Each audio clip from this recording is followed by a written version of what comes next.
It is not a coincidence that Donald Trump was disproportionately supported by the billionaire class. And if you look inside the one big beautiful bill, what do you find? You Yes. find enormous tax cuts, Yes. averaging $300,000 for the top 0.1%, that is coincident with the largest cuts to healthcare for the Yes. poor in American history. Yeah. That is Yeah. what I'm most afraid of, is not just a world where billionaires control artificial intelligence, which itself might be dystopian, Right. but a world where billionaires, by virtue of their AI wealth, are able to control everything else Yeah. because they can buy political power. That is scary to me. And you don't have to be, I think, you don't have to buy into the entire agenda of left populism to see how dangerous it is for power to be amassed in such a small number of hands.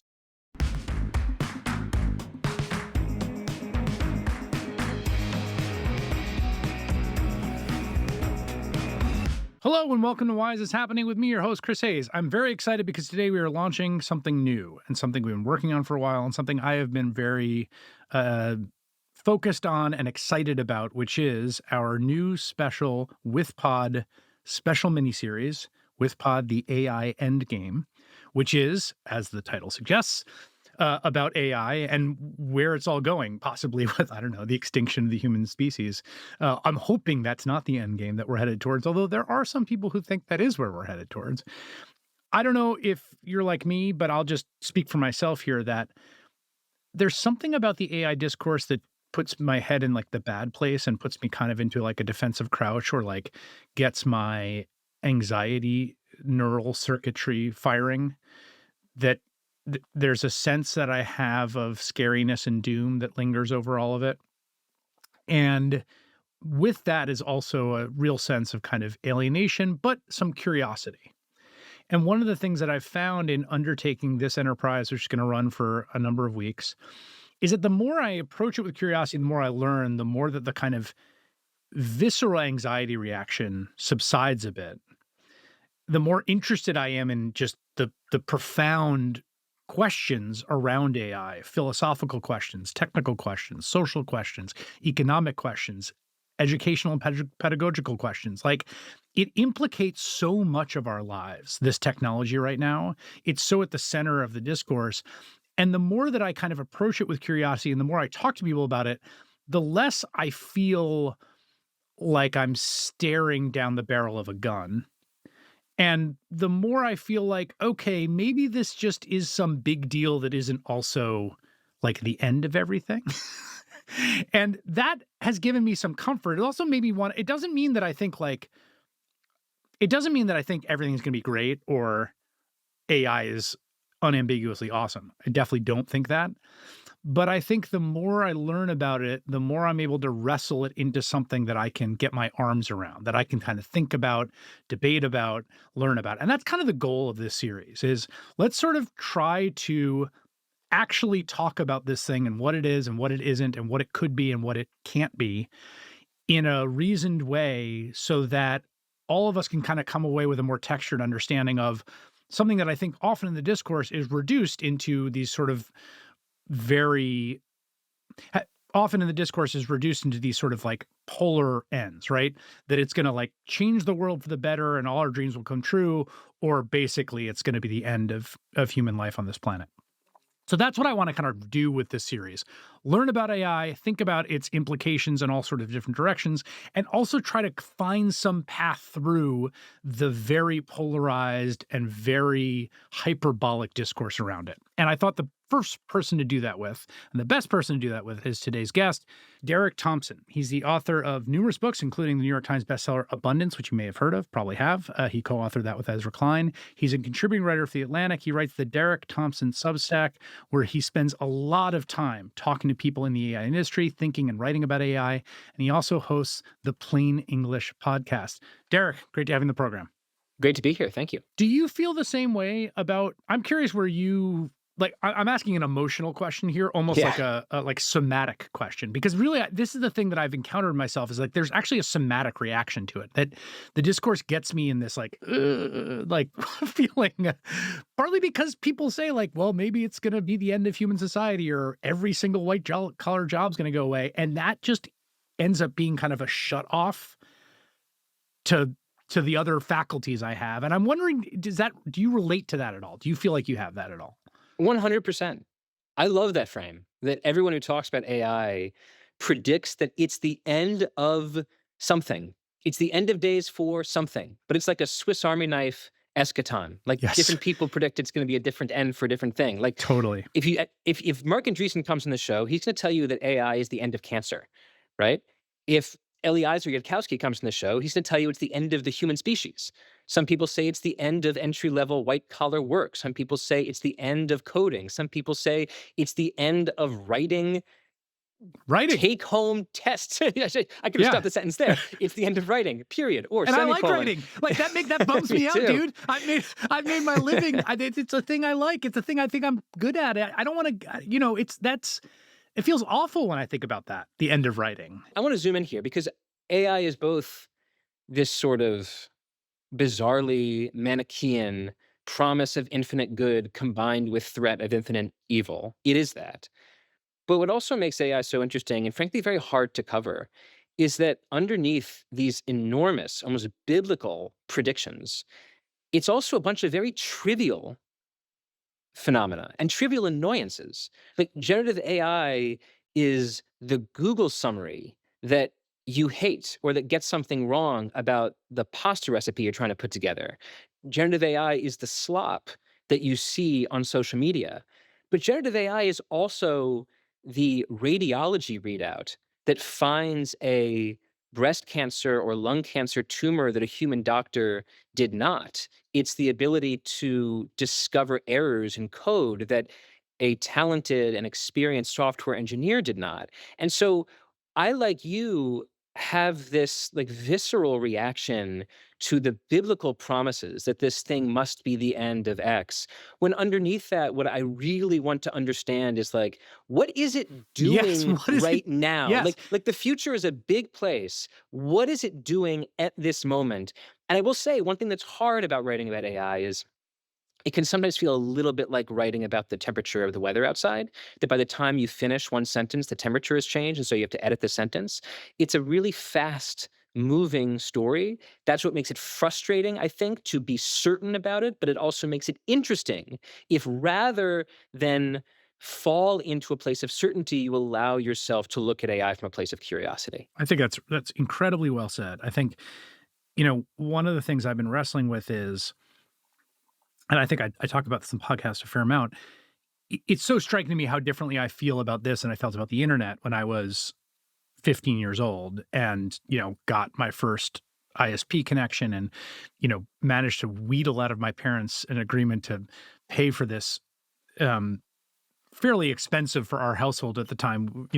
We were very thoroughly middle class and um, connection to the internet that went around AOL and CompuServe. It was directly the internet, and I can get on Usenet news groups, and I could add FTP, and I had the first version of the Lynx browser, which is the text-based web browser before you get the Mosaic and things like that. And I was so enthusiastic about the internet. I mean, I subscribed to Wired. I was like, this is going to change everything. This is so cool. I can look up anything. I can learn anything. I'm connecting to different communities out there. And I feel so differently about this. And I can't tell if I'm just older. So it's like I don't like the music that they're playing now, which just feels like part of it. If I've also watched what happened to the internet, which feels not like super awesome. Or there's something about the technology itself and particularly the people promoting it and the way they're promoting it that's just setting off a bunch of, I think, rational alarms. I like the fact you broke that answer down into both the fact that you've changed, you are now older and firmly middle aged, no offense, Firmly. Thank you. Firmly middle-aged myself, but also the world has changed, Yeah. right? We have all been through not only the social media decade and the smartphone decade, but also we've lived through the vertiginous drop from the expectation that Silicon Valley was going to change the world. That promise of the late aughts, early 2010s that, oh, here's one zip code in America that's really figured everything out about innovation and productivity, creativity, originality. And then the reality of the 2010s and the 2020s when we realized that, no, you didn't have this figured out. So I do think that a lot of the attitudes toward artificial intelligence are in some way, are sometimes a kind of echo of that experience. What's interesting to me, Chris, is that that's not only true of people like you and me who are consumers of the technology or critics of the technology, it's also true of the people building the technology. You mentioned that they are Yes. framing this technology in a very strange way. Like Dario Amodei is going out there promising that the product to which he is devoting his life may disemploy tens of millions of people.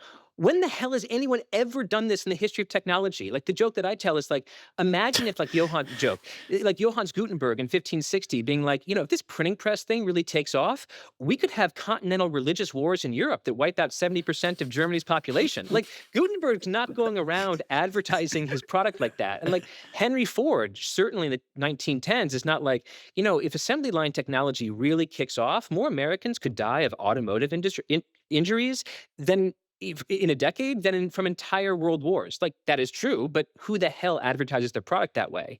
Dario Amodei at Anthropic is talking about this, talking about AI in apocalyptic terms. Sam Altman sometimes says the same. Other folks at Anthropic and throughout the AI world talk about their technology as if they might be summoning a demon. And when I asked Jack Clark, a co-founder of Anthropic, why are you doing this? This is like politically stupid because your enemies can use these words against you.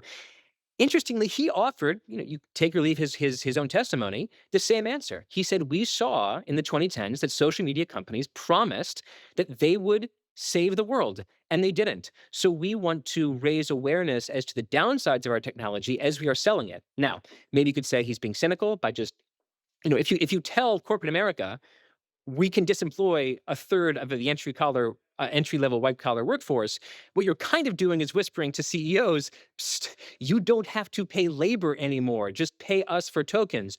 So the cynical interpretation should absolutely remain on the table.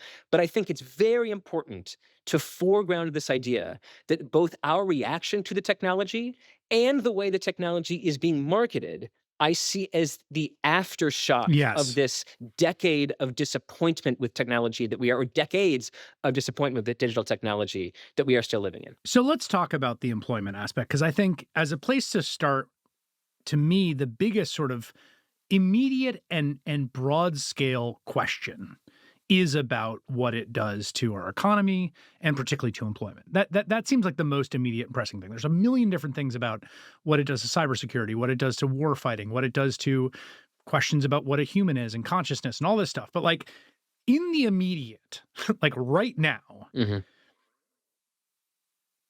the value proposition of this technology, as I understand it, as a thing that your company is going to pay lots of money for, lots of money, is that it will allow you to hire fewer people because that basically, if you think about, we automated a huge amount of agricultural work, first figure out, plows and oxen and then Mhm. tractors, right? And then we automated a huge amount of manufacturing work. That this is going to do, for what we call broadly, whatever you want to call it, white collar work, symbol manipulation, creative industries, right? The kind of things where laptop jobs, let's call them laptop jobs, Mhm. that this is going to do for laptop jobs what previous revolutions in technology have done in terms of automation for non-laptop jobs. And that means those jobs are going to get automated away. That is both, I think, the promise and the threat, because like at one level, it's the promise because they're going to charge a lot of money to these firms for their technology. I mean, and firms are paying it. And the only reason it's going to make sense to do that is it's cheaper than labor. So it's the value proposition, right? I can pay you $20,000 a year for your AI rather than the salary of someone who's $50,000 a year. Mhm.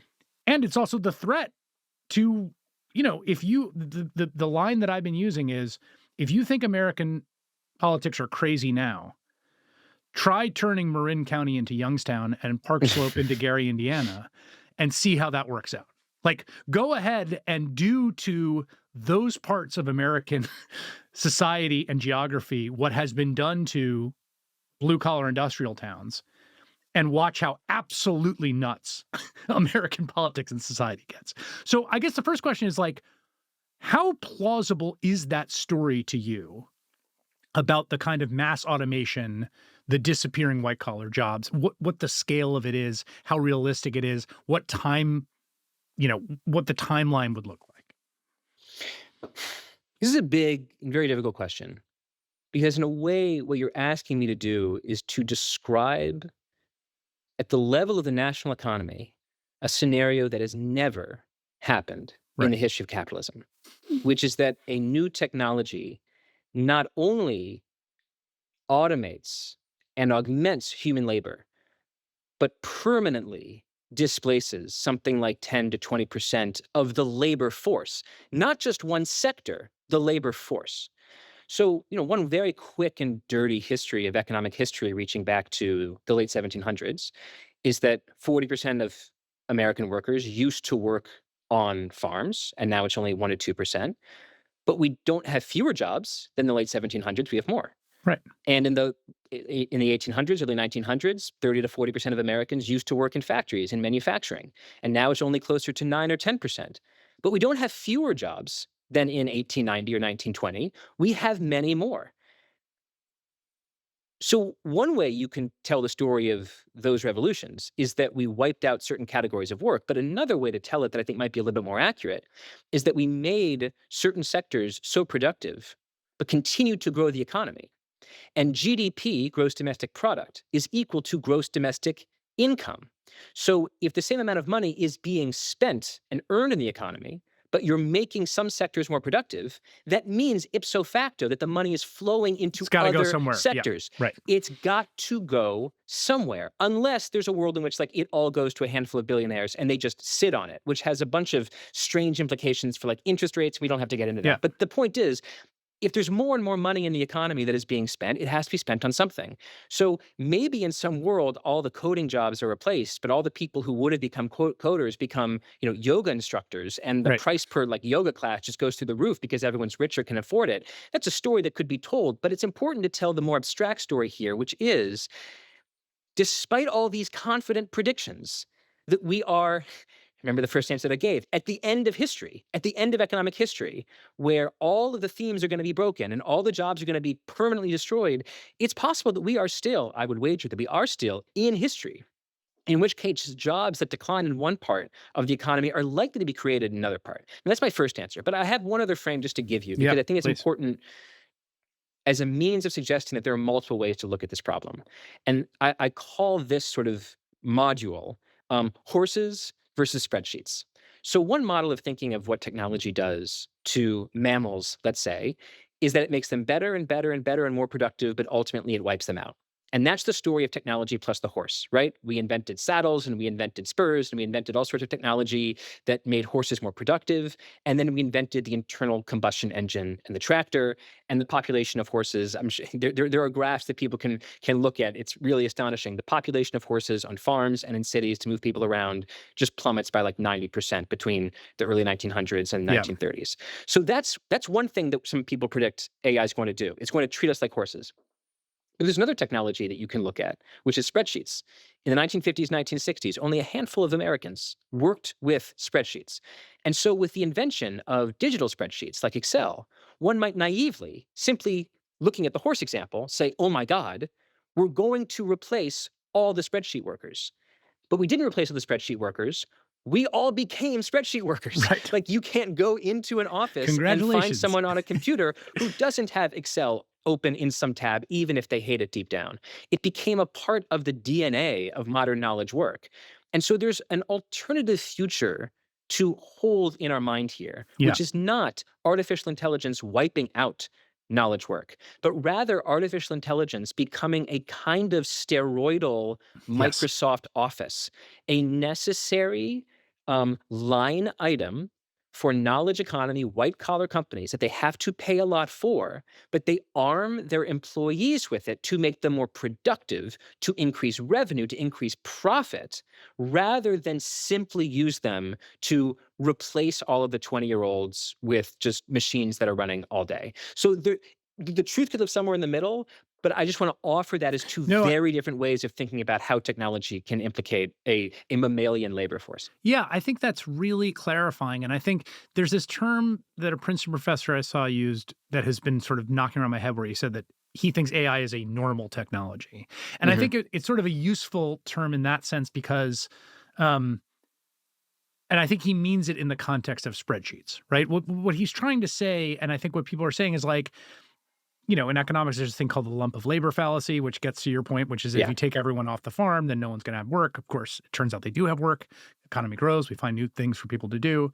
Um, that rather than a dis a disruption, a disjuncture, an end of something, right? Rather than a difference of kind, it's a difference in degree. And if you think about the internet, which is transformational, a transformational technology, which again, we should be clear, really transformational, really profound, has all sorts of implications, both good and bad. So it's not like, oh, everything's fine, Mhm. but also didn't like end the world as we know it. It's, recognizably the same world that AI is something more like that than the radical disjuncture. But just to go back to the radical disjuncture, I think the argument for why it might be different Mhm. is that human intelligence is in its own category and it is distinct and it is a difference in kind. And it's precisely because human intelligence is so distinct. There's quite literally nothing like on it on the planet. And it is the force that has shaped the planet more than any other force in the world's history, in Earth's history. That if you start automating that, then you have sort of crossed some barrier into something totally new. And it's even further than that, Chris. Our jobs, as they exist, most of them are not the fullest expression of human intelligence, right? Many people are Well, asked to do speak for things that yourself, are Derek. sorry, my job is extremely I'm just boring. kidding. You're a profound public intellectual. No, but like many people don't like their jobs Yeah, and right. feel alienated from their Totally. jobs precisely because they do not feel like their jobs are allowing for the full expression of their intelligence, which would strengthen the argument that a technology that's growing exponentially in its capacity to mimic human intelligence might be very powerful at disrupting certain jobs. So I'm now trying to, argue a little bit against my last answer to say, yes, you can say horses versus spreadsheets, but I love the way that you teed this up. AI is weird. I mean, let's just describe reality as it exists. We're talking about a technology that 3.5 years ago, when ChatGPT debuted, which was GPT 3.5, people were joking about how this was a technology that hallucinated so often it seemed like it had some kind of neurological disorder. I mean, it couldn't Right. like add the number of R's in In strawberry. strawberry. It couldn't read like a 4-year-old. Claude Anthropic just announced that its latest model, Claude Mythos, can hack into databases like one of the most creative and intelligent cybersecurity experts in the world. And it can do so as an emergent technology without any particular training as to here's how we want you to hack into databases. So, this is a technology that's improving quite rapidly year over year. And, sometimes people ask me, I have conversations, as I'm sure you do, with folks who are building this technology, and I have them sometimes on the record and sometimes off the record. And sometimes people will say, "What can you tell me, Derek, about when you talk to the folks at the top of these frontier labs, the OpenAIs, Anthropics, Gemini, et cetera? Like, what are these conversations like?" And what strikes me, honestly, is that there's a way in which these guys, and it is typically guys, don't really know exactly what it is they're building.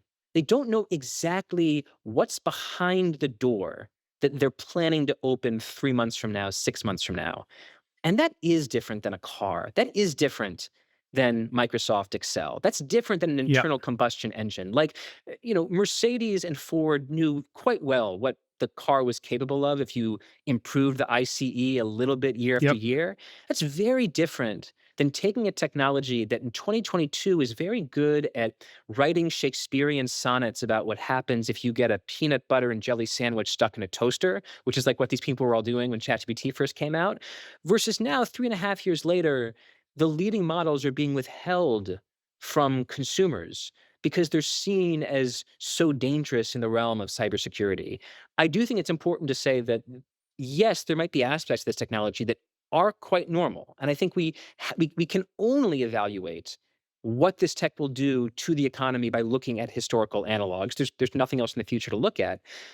But if you pay very close attention to the present, I think you have to reserve the possibility that this thing is not normal. It is Yeah. weird. And that doesn't give you free license to say, oh, it's the end of whatever noun I want to put at the end of that particular phrase. But it should make us like a little Yeah. cautious about being highly confident of exactly how this is going to turn out. That brings up two things that I think are worth spending some time on. One is, I think, just the rapidity with which it's improved. And I think that the people that are skeptical of it or believe that it's a scam or, watched, I think, for instance, the metaverse and crypto, and I think understandably have a little, like, the way that we were talking about how we're all informed by social media and the aughts and, what became of that. I think there's a little bit of like, when the tech world is telling me that this is the next big thing and I have to get on board, I'm a little skeptical of it. Hmm.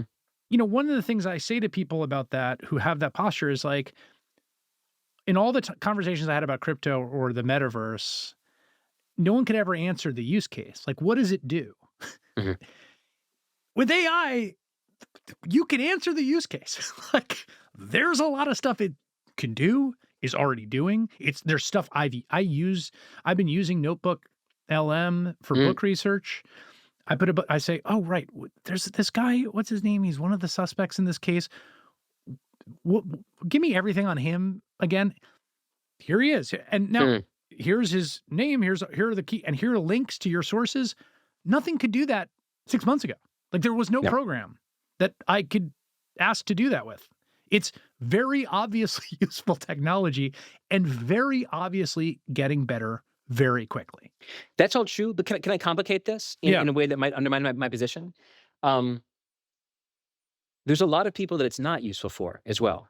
And that's one of the really Also interesting true. things about Yeah. covering this technology. So, what's my job? I am a generalist writer who parachutes into topics, tries to build up a certain knowledge base, to interview experts on that topic, and then transfer their knowledge and expertise through my own frameworks into original podcasts and essays.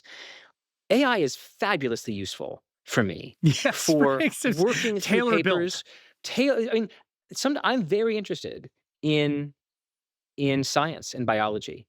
I took no biology classes in college. So when I'm trying to understand how CAR T cell therapy works as a form of immunology in cancer, before I interview the head of Stanford Medicine about the future of AI and science, I'm going to confront some papers that I don't fucking understand at all. Like, I just don't understand what this paper is Yep. saying. I can say, explain this to me like I am a smart 22-year-old college senior. Like, what is this paper saying? It's not that I'm just going to copy and paste that into like a Substack essay. That's Huh. not the point. The point is, how does that help me ask a smarter question of the expert? How do I get to the best Right. possible answer faster? So there's ways in which it's very useful for me. But I had this wonderful conversation, interesting conversation with Mina Kimes and Pablo Torre on Pablo's podcast. And Mina was saying, Two of my Derek, faves, I gotta say. mine too. And Mina was pointing out how AI is just absolutely useless for so much of her work. I Huh. said, "How can it be useless for your work? Like, Yeah, it's like so great at NFL looking analytics and like, looking at the analytics, right? Exactly. So good at pouring through databases." And she said, "I already have that." Like, I said, "Okay, here's a question, Mina, smarty pants. Who was the highest rated quarterback against a split safety shell defense the last 5 years?" In 0.7 seconds, she had an answer from ESPN Research, and I was like, "That's so interesting." Because here's what that tells me. There's a Goldilocks zone for information manipulation Mhm. that AI is really good at. It's Mhm. like when information is just legible enough. If information is totally illegible on one end, AI is not very useful. Like if you ask AI to solve pancreatic cancer, it's going to be like, well, there's no internet of the human body. I have Right. no idea what the target proteins are here. I'm not going to Right. be able to solve pancreatic cancer on like, the first shot. But also, if you ask AI a question that ESPN Research has already made perfectly legible and visible to its internal users at ESPN, well, then also AI isn't useful there. Right. So there's like a Goldilocks So zone interesting. of information legibility Hmm.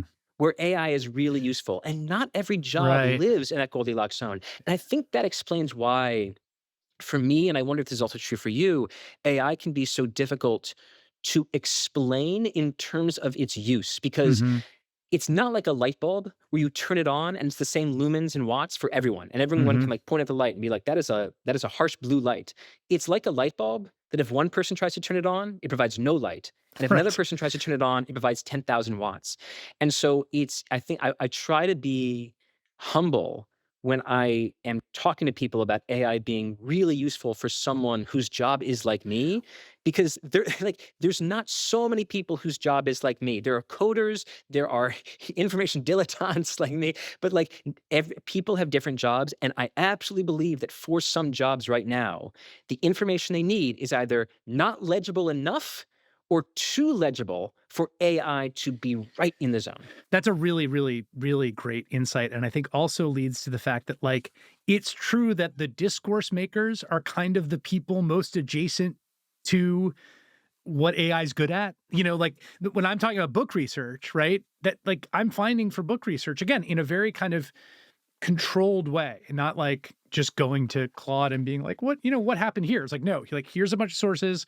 Like, tell me who this guy is and what year was he born? What town was he born in? I mean, this is the amazing thing I can do too, which is you can input a PDF, right? Hmm. And it can read it. And literally the thing that you used to do, I mean, this is just such an obvious and mundane thing, but the thing that you and I have done for 20 years, which is grab a book and go, like, where was it? God damn, no, was it? You like have some memory. It's like, I think it's in the upper right hand. Right, right, right. Was Yeah, it in the yeah. upper right It was hand? heavier in my left hand than Yeah, my right hand when I exactly. found And that stat. So it's I've done that probably for 20 2/3 of the years. And way. like, is it the biggest pain? No.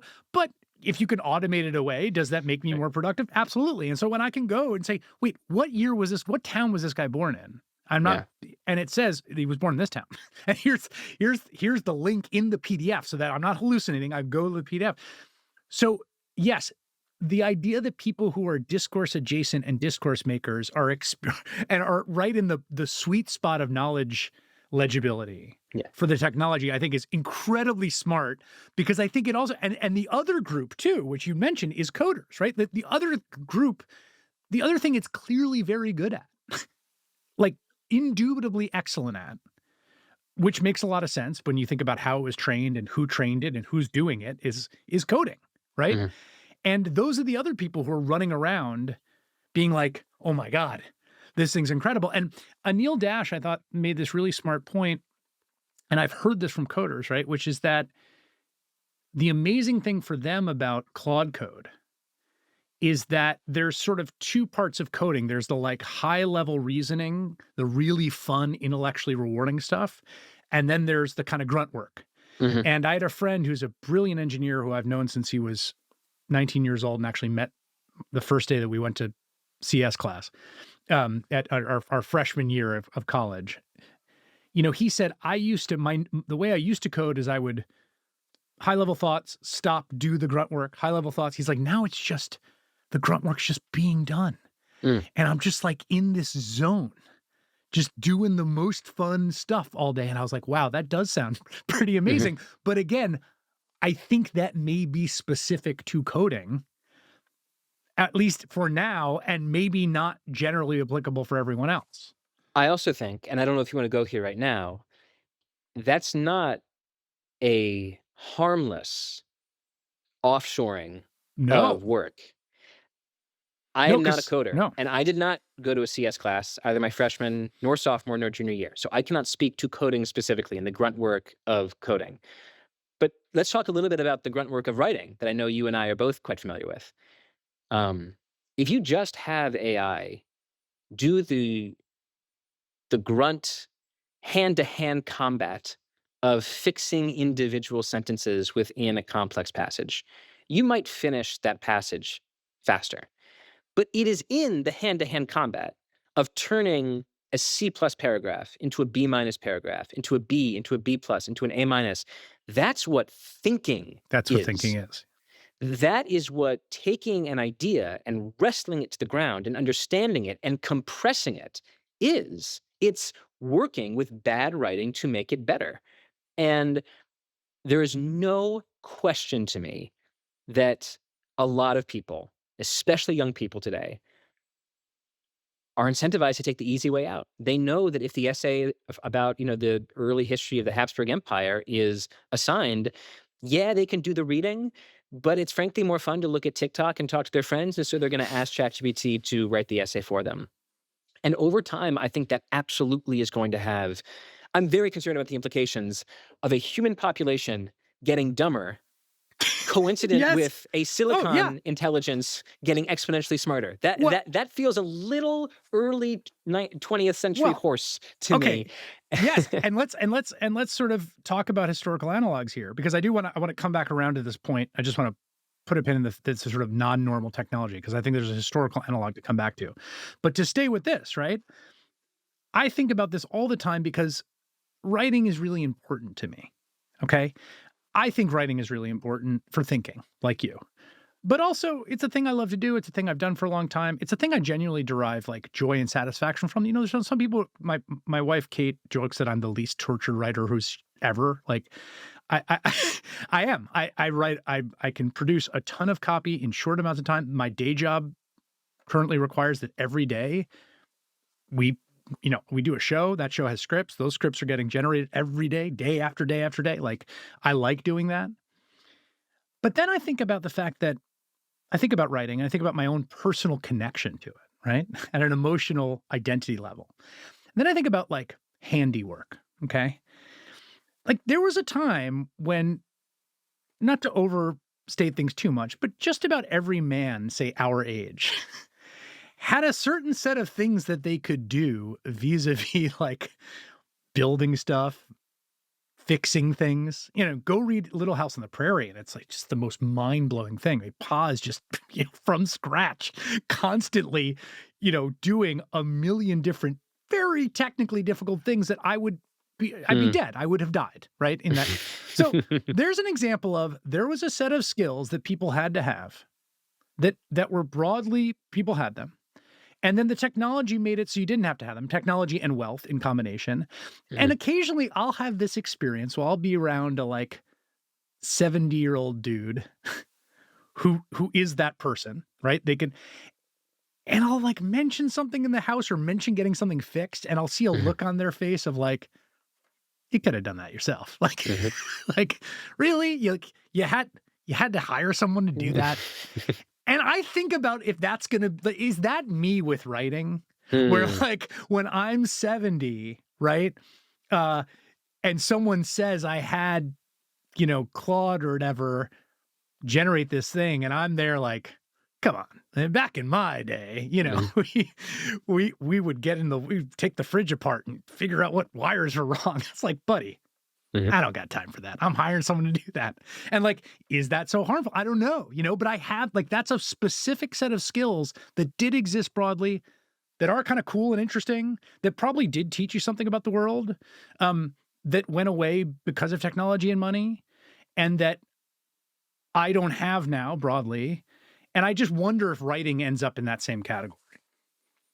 I think it's simultaneously a really fun thought. I never analogized my fondness for writing paragraphs with my utter inability to fix a faucet, Right, and right. thought that maybe my inability to fix a faucet is like a sort of civilizational like presaging of our inability Yes, in 30 years exactly. to write paragraphs. Um, it's an interesting thought. The question then at the level of macroeconomics becomes, all right, well, if people aren't going to do the farming and they're not going to do the manufacturing and they're not going to do the writing or the ideating, to use a terrible word, but just to Right. think of some word that Yeah. What's that? refers Yeah. to the construction of products vis-a-vis the coming up with new ideas. well, what are we going to do? I remember when I wrote cover story for The Atlantic maybe 10 plus years ago about taking seriously predictions of the end of work. I think the title of the essay was The End of Work. I talked to a lot of people who said, if we have machines that are basically very good at doing all of the knowledge work, then we are going to have a services economy that is people for people, right? It's not going to be a yoga economy, but it will be a services economy with performers and musicians, and restaurants will cost a lot of money because there's something called Baumol's cost disease, where if we're really productive in one part of the economy, then costs rise in less productive parts of the economy. So in a world where we don't have to pay very much for software, like all the money flows toward like sit down restaurants, and like, Right. the typical sit down restaurant bill is like $1,000. It gets a little wacky to think about what happens if AI is going to do all of the knowledge economy work. It does lead you to a place where sit down restaurants cost $1,000, and it's not weird to pay like $500 for a 45-minute yoga session. It gets a little janky like that. But I guess what I would say is, I think that the ability to think, which is coincident with the ability to write, it's not the same thing, but it's an adjunct, is unlike the ability to fix faucets, in that the ability to fix faucets is very useful if what you are facing is a broken faucet. But the ability to think is a kind of human general purpose technology that extends across both work, leisure, and relationships. I mean, being able to Yeah. critical thinking, I think, I hope one lesson of like a modern liberal arts education, the critical thinking isn't just about maximizing your income as a VP at McKinsey. It's about becoming a fully fledged human being. It's about understanding what flourishing as a human being means. It's about understanding yourself and the people around you and the world, and nourishing a sense of curiosity. Clearly, we have, or I feel like I have the ability to be curious without being able to fix a faucet. But what happens if we invent a technology that poisons the root of curiosity itself, because we know, or enough Yeah. people grow up becoming confident that they can have the machine take care of whatever intellectual question is asked of them. So what's the purpose of nourishing curiosity in the first place? The last thing I would say is, one of my favorite frameworks here that I've learned, and sorry to like just literally answer all your questions, that being No, like, here's a go. framework I read. Yeah. Um, Someone said it's important to understand, I think, going forward, the difference between a job and a gym. With a job, the point is to get the work done. And so if you use a productivity technology and it helps you get the work done, all the better. At a gym, the point is to lift the weight Yep. yourself. Yep. And if you go to a gym and you have Chris do the bench pressing for you, it makes no sense to say, well, I kind of bench 200 because I watched Chris do it for me. That makes no sense whatsoever. You have offloaded the very Yes. thing that matters. The effort is the point.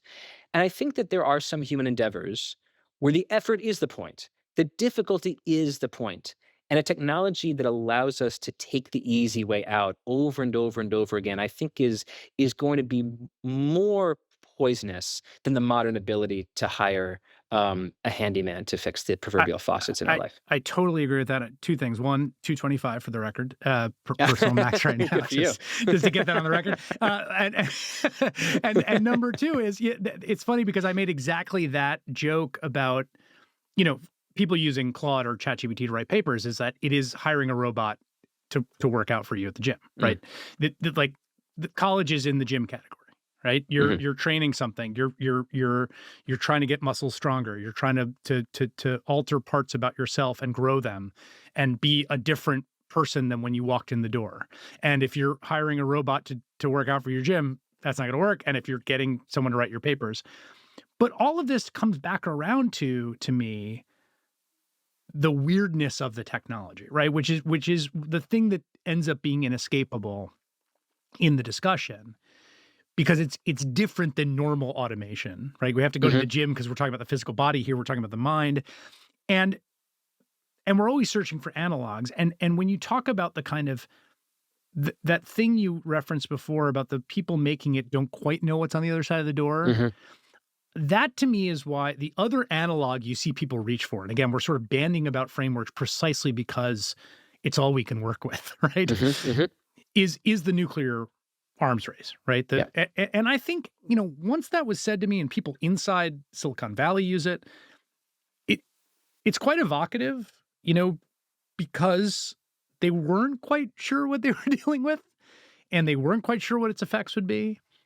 It's evocative in a few other ways too. One, there's the kind of danger question, which with the news that you reference, which is that Claude created a model called Mythos that it turns out when you unleash it on cyber vulnerabilities is able to find like exploits in some of the most crucial systems throughout the world.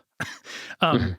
and so they said, we're not releasing it to the public. Instead, we're just going to form this partnership and kind of behind closed doors, let everyone see this so they could use it to find their own vulnerabilities so we don't, blow the world up, right? So that's an example where the idea of the danger and the unintended consequences of the danger are very, you know, present.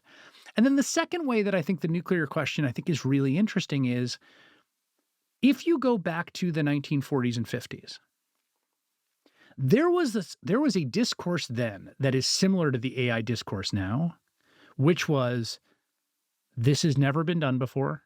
This utterly changes the world. We now live in the atomic age or the nuclear age, and everything's going to be different now. And in some ways it was. The Cold War and the nuclear scare changed things. But in a lot of ways, like, it's not like nuclear technology defines our world really in any way. Like No, in it, fact, we it stopped building we stopped building them. Yeah. the Like they were domestic like, oh my energy God, resource we for like figured out a way 45 to years. make energy out of nothing, essentially. And then we were like, no, thank you. So I just want to get your thoughts on the nuclear precedent and the nuclear analogy, because it is very present and I think evocative and where it sort of works and doesn't in your mind. Well, I think the nuclear analogy is more provocative than the people who use it even intend it to be. And this is what I mean by that. I had Jack Clark, a co-founder of Anthropic, on my podcast. I said, you guys go around comparing your technology not only to a nuclear weapon explicitly, but also to a technology that's going to disemploy tens of millions of people. So on the latter, you can't be surprised if people hate you because you're promising them that you're going to take their job. And on the former, you're practically begging the Trump administration to nationalize you because the Manhattan Project was not like FDR told GM and Ford, hey, can you guys try to build a nuclear weapon and then just like give us a call once you built it and then we'll like try it out somewhere in New Mexico? No, the Exactly. whole thing was a top secret federal project that was entirely controlled by the federal government. And it is illegal for any American company to build its own private hydrogen bomb today. And so the nuclear analogy is invoked in so many different ways. It's invoked for export controls, like we would never sell China enriched uranium, so why are we selling them the most advanced NVIDIA chips? It's used for arguments about government detention. It's used for arguments about existential risk. It's used for arguments about the need for international cooperation. Like we need some kind of international understanding of how to govern this, or some kind of Montreal protocol that treats the worst kind of AI like chlorofluorocarbons, where we just promise to stop making them and releasing them into the atmosphere to destroy the ozone layer. But like I told Jack, like one conclusion this analogy very clearly supports is that the private sector should not be allowed to build this. It should not be allowed to control this technology at all. And so it's kind of interesting that the analogy seems to apply everywhere except this place where the private sector companies like Anthropic and OpenAI are still claiming, of course, that they have a right to exist and not be nationalized by the government. So there's ways in which I think the nuclear analogy is very, very strange in the way that it's sometimes employed. That doesn't mean it's not true, right? Right. Right. It doesn't mean it's not true. I think what is true in Jack's defense is that artificial intelligence is a very odd thing in that it is like a factory that sometimes what flows in the assembly line out of the factory is a really good Excel, and sometimes what flows out of the factory is a nuclear bomb. And so how do you regulate a factory that like makes Right. both Right. Microsoft Office boxes and enriched uranium? This is where I think it's going to take quite creative and intelligent national legislation.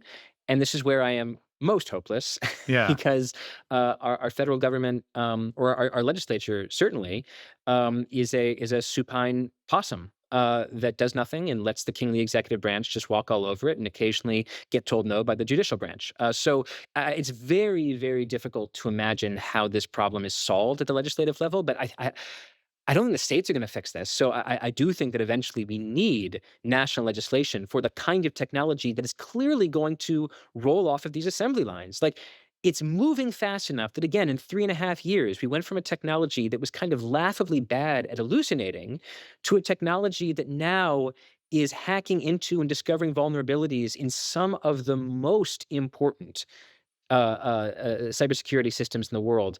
This rate of improvement clearly needs some kind of systematic Yes. way of deciding how do we regulate the thing that lets Chris find the birthplace of a character in his book, and how do we distinguish that from the way that we regulate the part of this technology that can hack into Chris's notebook LLM and steal all of his secrets and publish Right. the book before Random House gets Right. access to it.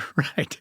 And and it's also the place where, you know, when you think about policy here, and I've been spending a lot of time thinking about this. I got nothing. I am so, I've got takes on, you give me an issue, I can give you some takes. I got takes on domestic policy. I can take from foreign policy. Like, you know, I got a strong opinion about whether we should have entered the Iran war. That opinion is no, we should have not have. Clearly, it's been amazing. It's worked Yeah. out beautifully with no Yeah. mistakes. Yeah. Like, if you say to me, okay, smart guy, what do we do here? I feel like it seems really, really hard. And one of the exciting things about the internet, particularly the open internet that kind of defeated the walled gardens of AOL and CompuServe and Prodigy, was that it was an open and distributed technology. And the openness and distribution of the technology was actually woven into it from the inception, right? So if you go back to the beginning of the internet, ARPANET, DARPANET, this project to kind of actually distribute connections between different government research facilities, even in the possibility of a nuclear bomb, right? Like this distributed nature was deep in the technology, deep in the ethos that made it. And that was the thing that people got real excited about in that peak heady days, particularly of the late 90s and into the aughts of, Wired, that against concentrated power, distributed power, right? AI really feels like the opposite to me. Yeah. It feels like the nature of it is concentration. A Mhm. very small number of people controlling a massively powerful thing that requires resources on a level that make it so that it can't but be Mhm. concentrated in a few hands, right? The build outs, the data centers, the amount of resources you need. And so you've got this really unnerving situation when there's like 30 people, 100 people who really, really know what's going on with it. Mhm. And they're going to decide all our fates for us. And the reason I bring this up is because, like, when you get to the regulatory question, it's like, okay, well, who's going to figure this out? And, do we trust the captured legislature and all the money that's now going to flow from the AI companies that, are getting hundreds of billions of dollars in investment? It's this concentration question that feels so primal to this, the peril of it right now, because the smartest dude in the world, if there's 3 of them, I don't trust him Mhm. to make all the decisions about the fate of humanity. I'm sorry. Like, it's the logic of central planning. It's a bad idea. And not only is it, yeah, I want to believe, right, that there's a philosopher king at the top of these companies that's just going to like decide the best of us. But I don't believe that sort of thing exists, and I don't believe that it should exist That's outside of a yes, democratically accountable system, that's the right? thing. Like Yeah. democracy, like one aspect of my liberalism, lowercase l, is that I don't like concentrations of power, and if you're going to have unregulated de facto monopolies governing their own super powerful weapons, I cannot imagine how that turns out well over the course of decades. This technology is not going to disappear in like 18 months. This isn't the metaverse. This is going to be with us for the rest of the century. And I do not trust democratically unelected individuals Yeah. to come up with the right rules for their own companies. Uh, I think for all the criticism that I just gave Anthropic just a second ago, I think it is good that Anthropic was the first frontier lab that developed a technology that has the cybersecurity potential of Claude Mythos, and that Agreed. it created a habit, a custom, a precedent of saying, we're going to treat this as different from Sonnet 4.6. We're not going to rush this into the hands of consumers. We're going to create Project Glasswing, and we're going to try it out among a consortium of companies so that they can patch their own cybersecurity defenses before or if we release this. But I don't trust the private sector indefinitely to govern itself. So some amount of governance is inevitable. I'm like you. I don't have a clear sense of what that shape could be. Maybe the shape is legislation that governs certain types of use, that says here's a kind of regulatory body that looks at new Mm, editions of large language models that are going to be released to the public and determines whether they can be released to the public or what parts of them can be released to the public. Maybe these essentially become regulated monopolies like the electricity industry, where we essentially say, look, this is an economic sector that for a variety of reasons seems to gravitate toward monopoly rather than break up OpenAI and Anthropic into 7 companies that might just septuple the number of problems that right. we have. We say you can remain in this position if you accept a certain set of regulations. Maybe that's the evolution of this particular technology, but I don't know where it's going to go. Like, one thing I'll just say, even though I don't know necessarily what kind of legislation is right, the thing that I just can't knock out of my head is that if you are going to talk about your technology and you go around promising that your technology is going to disemploy people and roll nuclear weapons off the assembly line, some part of you, even some Jungian unconscious part of you, is begging for nationalization. Yes. Um, and eventually, I think that conversation is going to happen, either under the Trump administration or under the administration that follows. But I think that the nationalization debate is absolutely going to happen in the next few years, Yeah. even if we don't see unemployment skyrocketing, because I just don't see a way that you can have a company governing itself when there's a national recognition that its products are as dangerous as Anthropic claims its products are. The question of the near term economic effects, there's sort of two channels for that, and it might be a good place for us to sort of end this conversation. So we talked about the employment question, which again I think is up in the air, and there's a really interesting debate about like, are you seeing its effects in the data yet already? I think there's kind of confounding evidence on that. I think there's some evidence you are starting to see it. I think there's not as much evidence as maybe you would think there would be. I think if that makes sense That's about right. um, Yeah, that's my read. yeah, sort of the destruction of particularly entry level white collar jobs, which seems like the first category. But the other big question is just about the levels of investment, right? Hundreds of billions of dollars, even trillions of dollars in this. The idea that kind of hyperscaling, that these sort of scaling laws mean you need more and more compute, you need to build more and more data centers, and there's tons of money flowing into this entire system. And is it too much? Is it all going to collapse in some, wreckage? Or is it right? Is it the correct bet to make? I don't know the answer to that question, but given that that's another sort of real short-term immediate impact, where are you on that right now? So for most of 2025, I thought the case for AI being a bubble was very strong, and I now think that it's less strong. So let me Mm, try to explain my changing of opinion as quickly as possible. The reason I thought it was strong was basically that um, the amount of money being spent on AI capital expenditures, CapEx, uh, was so large that if you look at the inflation adjusted Apollo program of the 1960s, early 1970s that landed a man on the moon, that was about $300 billion. We're projected this year to spend between 600 and $700 billion on AI. That means one Apollo program every 5.5 months. No, we've never seen capital expenditure projects like this that didn't turn out to be bubbles.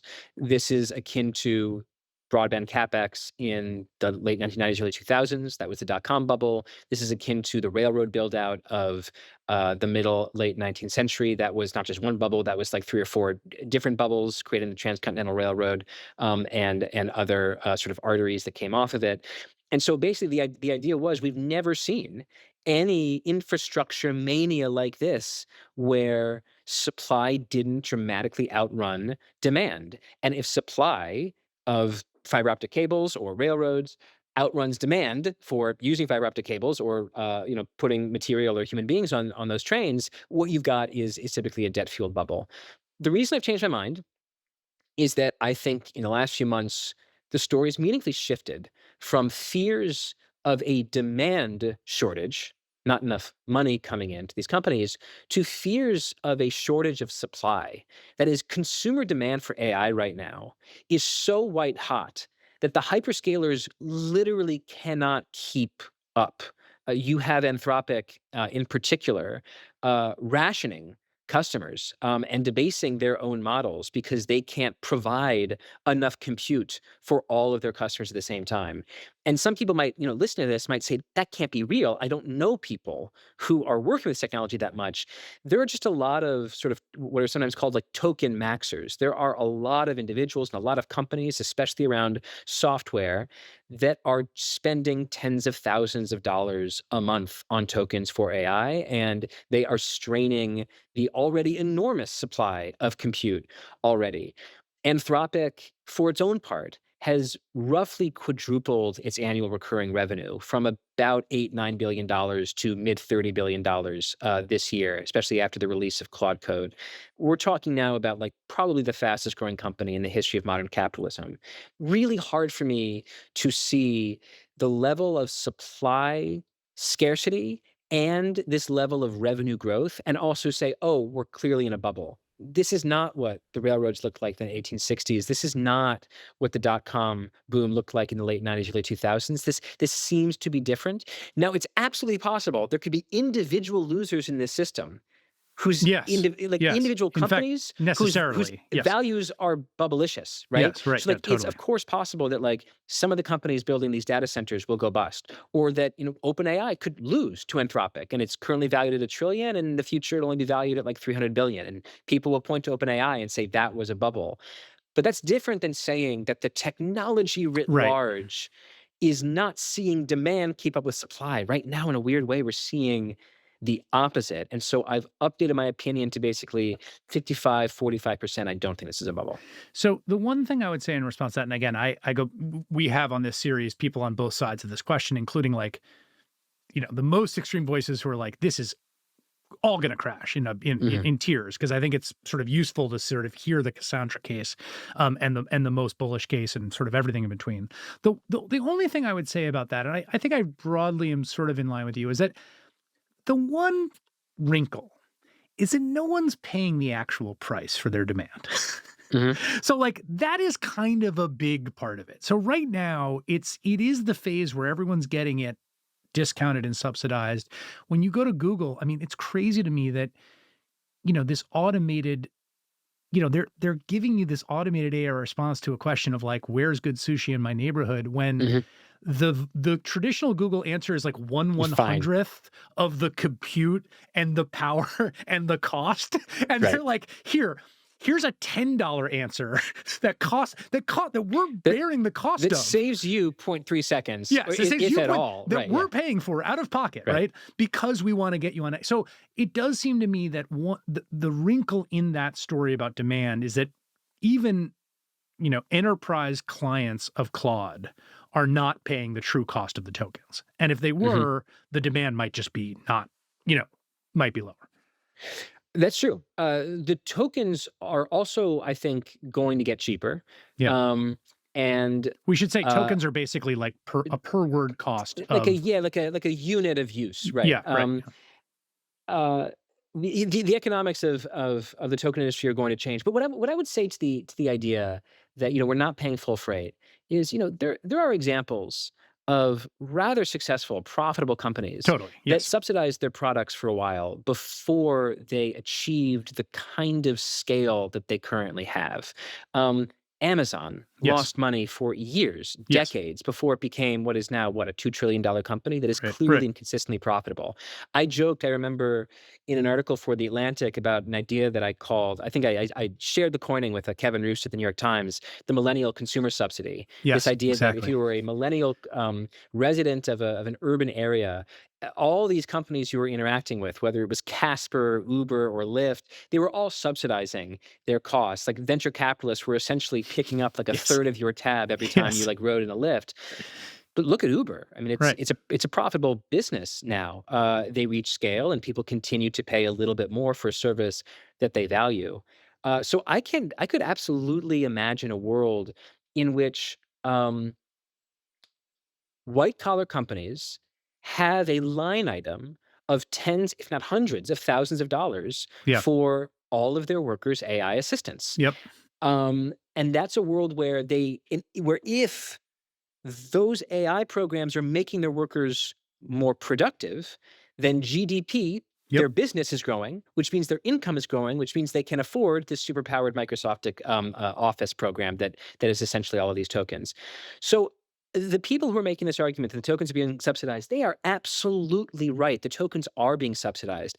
What I would say in response is that it is a fairly common feature of companies that are scaling their Yes. way to maturity to subsidize their business on the road to that maturity. And if every single time you saw some business being subsidized, you were confident that you were looking at a bubble, you wouldn't be able to explain Amazon. You wouldn't be able to explain Uber. So without being able to see exactly where these Yeah. companies are going to go in the next few years, I'm confident that this technology is proving real value for a lot of companies and that they're going to continue to pay a ton of money for this in the years to come. And the last place to end this, I think, because I think it sort of syncs up with all the themes here is if you talk about Amazon or talk about Uber, right? If you talk about the sort of subsidized to scale and then have pricing power, the thing that seems so obvious to me, and I think the thing that everyone kind of agrees in is like there's going to be some big winners here and just a few of them. Yeah. And that's part of why so much money, people are placing these bets because the payout on the other end when everyone else dies off and there's whoever's left is going to have control. But that gets us back around to the sort of central to me political economic question, which is about this concentration and about Mm. who wields that power. And that to me, who wields that power? If this goes the way that I think you and I both think it's going to go, which is that it is a pretty useful it's a very useful technology.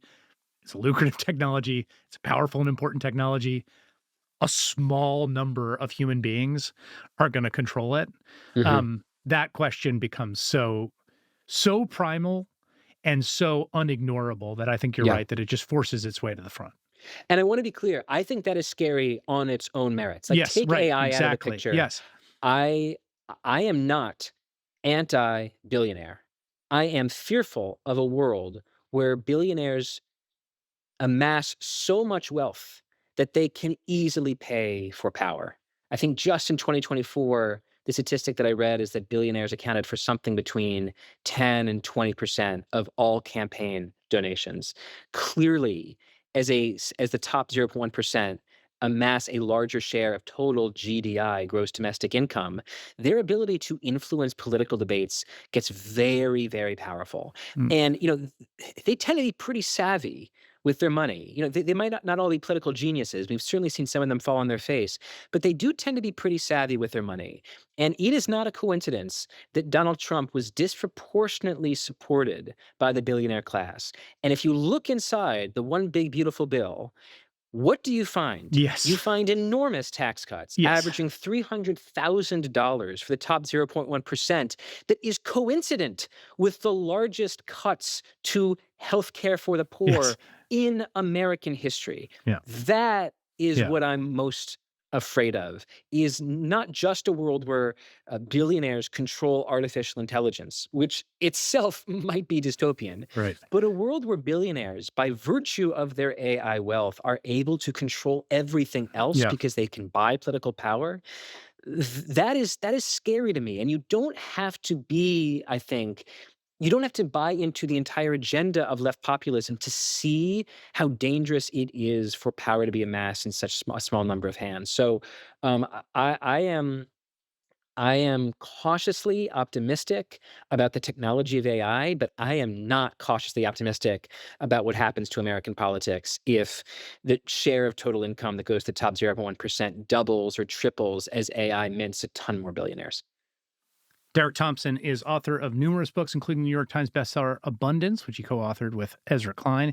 He's a contributing writer for The Atlantic and writes the Derek Thompson Substack and hosts the Plain English podcast. That was a fantastic conversation, Derek. Thank you so much. Thank you.